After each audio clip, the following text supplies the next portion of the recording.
We were parked on the street the other day and a certain hugely famous blogger, known for his impeccable style, kept checking out our Kia Sportage.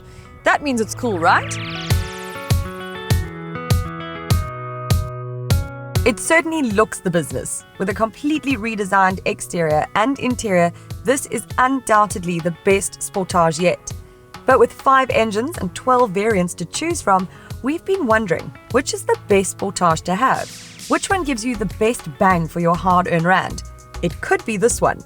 The range of the Sportage starts at 369,000 rand, which is pretty good value and undercuts its cousin, the Hyundai Tucson, by 10,000 rand. But spec is pretty basic. So we think that this model is the sweet spot of the range. It's the 2-litre EX Plus Auto. It costs 459,000 rand, and although the engine is a little bit boring, it's a very comfortable car to live with.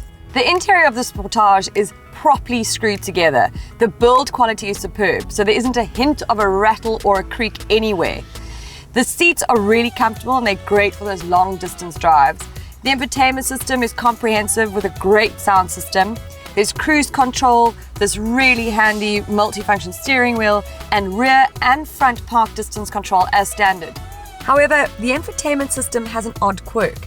It locks out most of the functionality while you're on the move. You even have to engage park to unlock some of the options. Most manufacturers have moved away from this sort of nannying, and our passengers found it a bit annoying, as it would be safe for them to use the system while on the move. But you just can't. Toughies. Over the weekend, we discovered that the Sportage is just perfect for that Saturday morning trip to the hardware store to get bits and pieces. Or, as it turns out, a massive television. At 466 litres on paper in any case, this boot is a little bit smaller than that of, say, the Volkswagen Tiguan that is claimed at 520 litres. Now, Chiro has set me a challenge. He would like me to put this empty television box into the boot. Now, I have not come to grips yet with this loading bay or these rear seats, which now are obviously going to be needed to fold it flat. But there aren't any latches in the boot, so I have to go around that way, and then here. Now this could just be so much simpler. Like one of its rivals, the Mazda CX-5, there are latches in the boot to make life a little bit easier. It just adds to the usability of the car. But challenge accepted, Chiro. But the Sportage does have some nice touches. The mirrors fold in automatically as you lock the car, which is a great visual clue to tell you that the car is indeed locked, to avoid remote jamming situations, which, trust me, are pretty awful. The mirrors will open as you approach the car, but then you have to hit this button on the door handle to actually unlock the doors.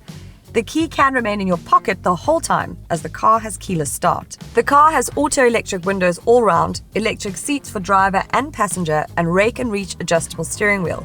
This EX model comes with 17-inch alloys as standard, with a full-size spare under the boot floor.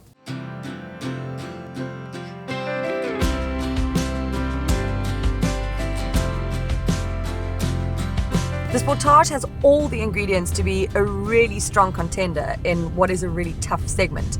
It excels in things like build quality, and ride quality is just superb. It's silky smooth, even on rough tarmac. It's almost like a magic carpet ride. But its letdown is this engine. It's a bit old and it's really low down on power and especially torque. If you're going to tow anything more than, say, a light trailer, then this is certainly not the engine for you.